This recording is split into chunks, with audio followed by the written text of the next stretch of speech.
dumating ang ebidensya. Kapag nakala na sinop ng mabuti. O, di ba? Yan, kasi di ba pinapakita kasi mga video si Melo Yap. So ito, may pinapatotohanan niya, yung mga sinasabi niya na walang partisipasyon yung grupo ni Fiscal EJ dun sa nangyaring debate. Sila nag-aantay lang dun sa format na ibibigay ng grupo nito ni Atty. Libayan. Ha? Tuloy tayo. Itong suggestion ni Kayo. Kasi yun naman na kasi ang parang nilalabas. Yun ang suggestion ni Kayo, galing na sa kanya, tapos ibibintang mo sa amin. Di ba? Galing sa bibig ni Atty. Libayan ang nag-suggest yung Kayo. Tapos nung video nila na nag-collab sila ni Atty. Claire, pinalalabas niya na sila Melo Yap ang gumawa ng format. O, tuloy. Nung iba 16. So whether or not 16 na lang. Okay ba 'yon? Whether or not 16. So 16 ang sinabi niya. So, tinanong niya si kanina, si Fiscal. Humihingi siya ng suggestion, no? O, tuloy. Fiscal EJ? Nandiyan pa ba si Fiscal EJ? Okay ba 'yon? Whether or not 16 is the age of sexual consent na lang. Tapos ako negative. Tapos si Fiscal EJ affirmative. Tignan niyo Okay na 'yon, no? At least meron tayong nagawang isa. O, nagkaroon ng delay. Ang sabi dito, 3 debates, depende po sa schedule. Ngayon lang sumagot si Fiscal EJ, wala sa hulog yung sagot. Bakit? Kasi delay yung dating sa kanya. Hindi nyo naintindihan nyo kasi wala kayong mga utak. Parang ganito. Huli nang dumarating yung pinapanood ni Fiscal EJ. So, kumbaga delayed. Kaya delayed din yung response niya. Pero ang response niya rito, sa kanya, kahit ano pa sa akin, bahala na kayo. Basta yung date lang. Ito yung date na itapat nyo yung debate kasi medyo busy siya. No? Kasi hiningan siya ng ano masasuggest mo? Yan. Siguro hindi na lang, isa na lang. Age of sexual consent tayo kasi ayos na yun eh. Fiscal EJ, isa na lang muna. Huwag tayong masyadong overreaching. Huwag tayong masyadong mangarap. Kasi maraming trabaho yan si Fiscal EJ. Fiscal EJ. Nagsasalita dyan si Atty. Libayan, siguro pumapasok yung mga unang napag-usapan nila. Okay. Whether or not 16 na lang. So si Fiscal EJ 16 siya, ako hindi 16. Kasi sabi ni Kayo, baka sumingit na naman si Bantot. Talaga ipinapahama ka, Atty. Libayan. False dichotomy yan, attorney, kasi pwede na parehas kayong mali. Well, may punto, di ba? Amo pwedeng parehas kayong mali. So kapag parehas kayong mali sa 16 or sa 18, ibig sabihin, Atty. Libayan, tinawag mo rin sarili mo na PDF file.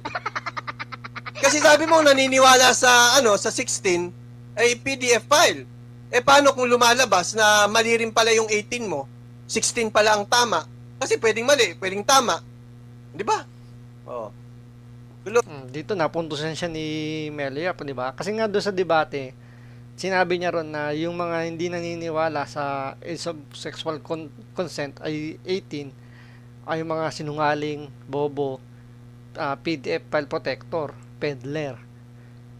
Ngayon dito sa naging suggestion nung Kayo, whether daw tama o mali yung 16, yun yung pag-uusapan nila. So ibig sabihin, nag-agree din siya doon. Oy. Sa tingin ko nga, baka pareho kami mali. Itong Supreme Court, hindi lang kasi nagsasalita. Okay naman, dyan pa lang, kinwestiyon na kagad niya yung Supreme Court. Remember, batas yan eh. Batas na yan eh. Wala ka ng karapatan mong questionin, pero batas na yan eh. Kung gusto mong baguhin yung batas, maging senador ka muna. Gumawa ka ng batas. Kasi ang mga Supreme Court, patutupad lang nila kung ano yung nasasad sa batas. Yun ang i-implement nila. Yan yung kanilang i-interpret. Batas yun eh. Yun ang trabaho nila eh. Tapos ki-questionin mo, abogado ka. Tawa ka pa sa katangan mo.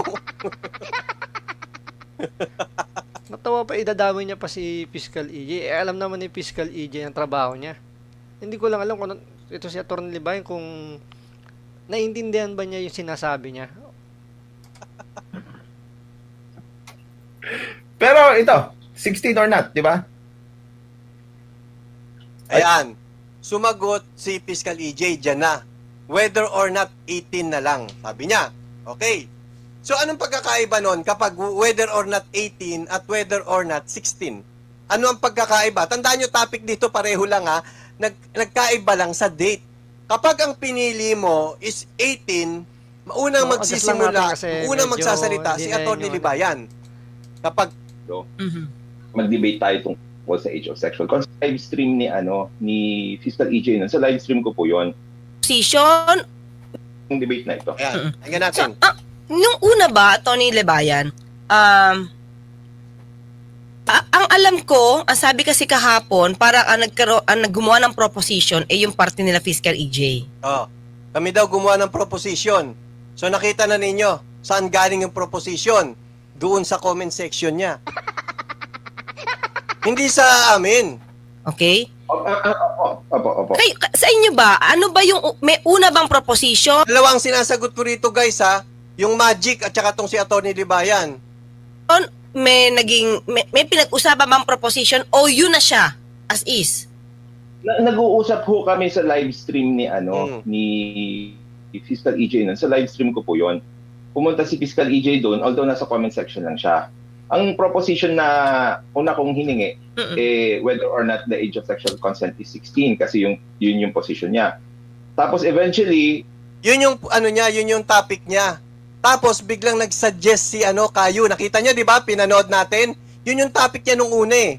Tapos nag-suggest si Kayo, 16 or 16, 18 or 18. Tuloy. nag-comment siya, sabi niya, ang proposition na lang natin whether or not the age of sexual consent is 18. Ah, kita nyo ha? Nag-message daw. Tinanggal niya yung pinagsasabi ni Kayo. Di ba? Dito nabaliktad na eh. Di ba? Tama yung sinabi ni Meloyap, hindi na sinabi yung pangalan ng vlogger na nag-suggest. Di ba? Kumbaga si Fiscal EJ, umuo na lang siya doon, sige, eto na lang. Total, yan ang binigay yung topic eh. Sige, okay na ako dyan. Tapos dito binaliktad na si Fiscal EJ daw yung nag-request nung topic na yon. Pero ang bottom line lang naman ng nitong ginawa nilang to, tapos na yung debate eh. Okay, sige, sabi natin, sige, pag-usapan nyo ulit. Pero dapat kunin nyo rin yung side ni Fiscal EJ. Ang kinuha yung side lang, Ikatorong Libayan, di ba? Unfair. Di ba? Doon pa lang, sa debate pa lang, bago yung debate, may format yan. Kung against kayo doon, sana ni-raise nyo para na bago. Para naging fair, kung gusto nyo maging fair talaga, dahil sinasabi nyo hindi fair. Doon pa lang dapat binago nyo na.